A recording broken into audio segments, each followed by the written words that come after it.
لیکن جو بات آج کے ماحول میں خاص طور پر یاد رکھنی چاہیے، بسا اوقات ہم لوگ اس سے غافل رہتے ہیں یا اس بات کی طرف توجہ نہیں دیتے کہ آج وہ لوگ جو ایک جھوٹی نبوت کے متبع اور پیروکار ہیں، وہ دنیا کے سامنے اپنے آپ کو مظلوم بنا کر پیش کر رہے ہیں، خاص طور سے اس ملک میں مغربی ممالک۔ ہمارے ساتھ ظلم ہوا ہے، ہمیں مسلمان تسلیم کرنے سے انکار کر دیا گیا ہے، ہمیں غیر مسلم قرار دے دیا گیا ہے، ہم تو اللہ کو مانتے ہیں، ہم کو رسول اللہ صلی اللہ علیہ وسلم کے اس کو تسلیم کرتے ہیں، ہم آخرت پر ایمان رکھتے ہیں، ہم نمازیں پڑھتے ہیں، ہم روزے رکھتے ہیں الی آخری۔ اور یہ بات جو ناواقف لوگ ہیں ان کو بسا اوقات کچھ اپیل کر جاتی ہے کہ بھئی ہمیں تو کوئی خاص فرق نظر نہیں آ رہا، جیسی وہ نماز پڑھتے ہیں ایسے جیسے مسلمان نماز پڑھتے ہیں یہ بھی پڑھتے ہیں، رمضان میں وہ روزے رکھتے ہیں ہم بھی رکھتے ہیں۔ تو یہ سب باتیں لوگوں کو گمراہ کرنے کے لیے اور لوگوں کو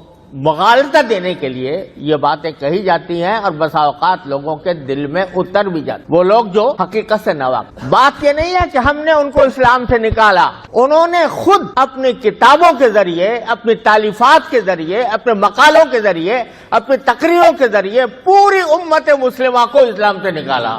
انہوں نے کہا کہ جو شخص مرزا غلام احمد قادیانی کی نبوت پر ایمان نہیں رکھتا وہ نہ صرف یہ کہ مسلمان نہیں، نہ صرف یہ کہ وہ کافر ہے، بلکہ کنجریوں کی اولاد ہے۔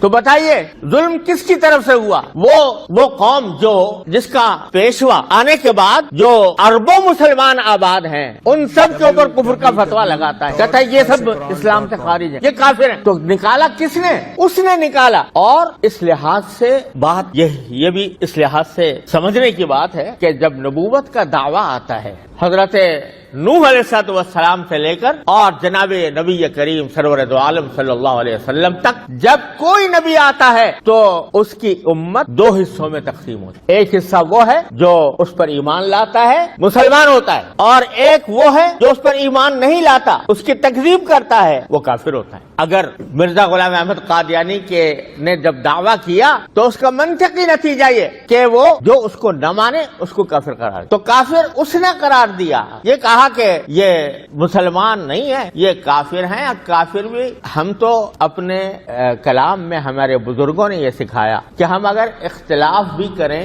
تو اختلاف بھی تہذیب اور شائستگی کے دائرے میں ہو۔ کسی غیر مسلم کو غیر مسلم قرار دینا کوئی گالی نہیں ہے۔ اگر ہم کسی عیسائی سے کہتے ہیں بھائی آپ مسلمان نہیں ہیں، کوئی گالی ہے؟ کسی غیر مسلم کو غیر مسلم قرار دینا کوئی گالی نہیں۔ اگر یہودی کو کہے کہ بھائی تم مسلمان نہیں ہو تو وہ تسلیم بھی کرے گا اور اس کو کوئی گالی بھی نہیں سمجھے گا۔ لیکن لہذا ہماری طرف سے یہ بے شک کہا گیا اور کہا جاتا رہا، کہتے رہیں گے، اپنی زندگی کے آخری سانس تک کہتے رہیں گے کہ یہ غیر مسلم ہے۔ لیکن گالیاں ہمارے بزرگوں نے نہیں، ہمارے بزرگوں نے گالیاں نہیں دی، اور انبیاء کرام علیہ السلام کا طریقہ اختیار کیا کہ گالیاں ان کے مخالفین دیتے ہیں اور یہ جواب گالی کا گالی سے نہیں دیتے۔ ہم نے یہ کام نہیں کیا، ہمارے اکابر نے نہیں کیا، ہمارے بزرگوں نے نہیں کیا۔